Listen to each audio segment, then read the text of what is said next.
Thomas Whitmore stood at his kitchen window, watching the gray October sky over the Nebraska prairie. Over the Nebraska prairie. In 3 hours, the afternoon train would arrive, carrying a woman he had never met, a woman who would become his wife. His hands trembled as he poured cold coffee into his cup, and for the 100th time that week, he wondered what foolish desperation had possessed him to answer that advertisement in the Matrimonial Gazette. He was 42 years old, a wheat farmer with calloused hands and a lonely heart. His first wife, Margaret, had passed 7 years ago, leaving him with nothing but memories and an empty farmhouse that creaked with silence every night. His sister in Chicago had convinced him that finding a new companion through correspondence was perfectly respectable, that many decent women sought husbands in the expanding West. So he had written letters to a woman named Clara Hutchins from Philadelphia. She was 34, a seamstress, and a widow herself. Her letters had been pleasant but formal, discussing practical matters like household duties and farming expectations. There had been no poetry in their exchanges, no spark of connection that Thomas could detect. He had proposed marriage because it seemed like the logical next step, and she had accepted because she needed somewhere to go. Now, standing in his kitchen with dust on his boots and doubt in his heart, Thomas felt the weight of his mistake pressing down on him. He did not want a stranger cooking in Margaret's kitchen, sleeping in Margaret's bed, reorganizing Margaret's home. He wanted his old life back, the one that was gone forever, and no mail-order bride from Philadelphia could replace what he had lost. Thomas considered not going to the station at all. He could write her a letter of apology, send her money for a return ticket, and pretend this entire foolish episode had never happened. But his conscience would not allow such cruelty. Clara had traveled halfway across the country based on his promise. Whatever his regrets, he would honor his word. The ride into town took nearly an hour, and the sky grew darker with each passing mile. Thomas noticed the strange color of the clouds, a sickly greenish gray, that reminded him of the terrible blizzard of 1873. Old farmers called it stormlight, and it never meant anything good. The October air had turned unseasonably cold, and the wind carried a bitter edge that cut through his wool coat. When he reached the station, the platform was crowded with worried townspeople, discussing the weather. The station master announced that the train from the east had been delayed by 30 minutes due to the approaching front. Thomas waited in the small shelter, watching the sky grow increasingly menacing. Finally, the train arrived with a screech of brakes and a cloud of steam. Passengers hurried off, clutching their hats against the rising wind. Thomas scanned the crowd for a woman matching Clara's description.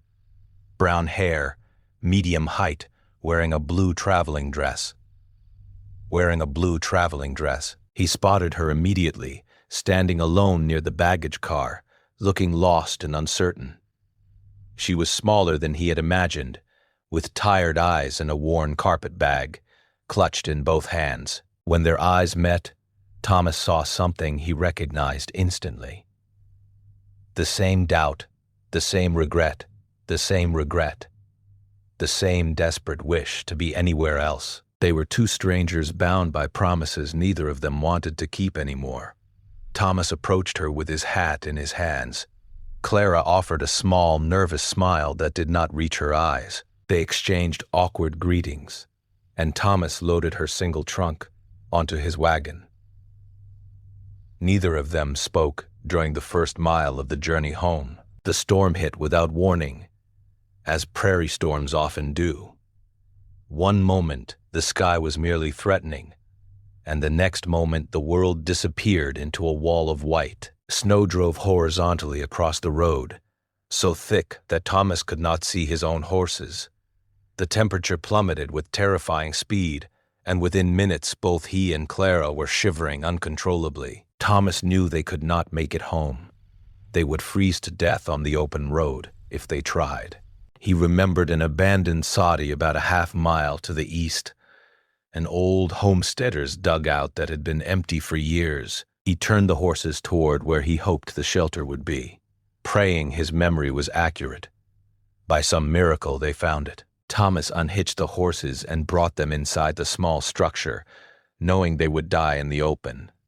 The soddy was dark and cold, but it blocked the murderous wind. Thomas found an old stove in the corner, with a small supply of emergency firewood that some kind soul had left behind. For the next 3 days, Thomas and Clara were trapped in that tiny space while the great blizzard of 1885 raged across the plains.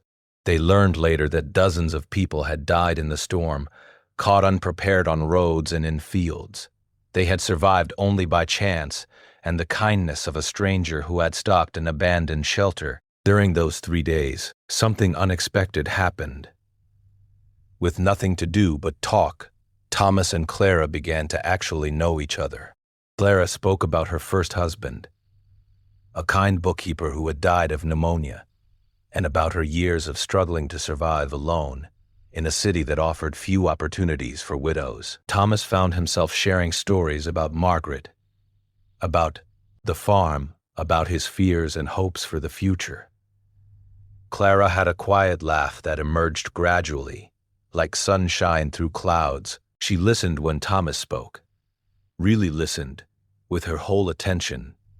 She told him about her dream of having a garden again, about missing the roses her mother had grown when she was a child. Thomas discovered that she loved to read, that she had memorized poetry, that she could identify birds by their songs. On the second night, when the wind howled like a living creature outside their tiny shelter, Clara admitted that she had almost not gotten on the train. She had stood on the platform in Philadelphia, with her ticket in her hand, terrified of traveling to marry a stranger. Thomas confessed that he had considered not meeting her train at all. They looked at each other in the flickering firelight, and something shifted between them. Not love, not yet, but something better.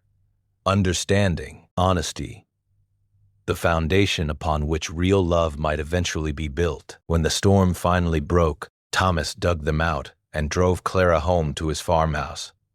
She walked through the rooms quietly, touching nothing, claiming nothing, claiming nothing. That first night she slept in the spare room while Thomas took his old place in the bedroom he had shared with Margaret. They married quietly at the courthouse. 3 weeks later, after actually courting properly, after choosing each other with open eyes, instead of desperate necessity, 50 years later, their grandchildren would ask Thomas how he had met their grandmother. He would smile at Clara across the room, at the woman who had become the great love of his life.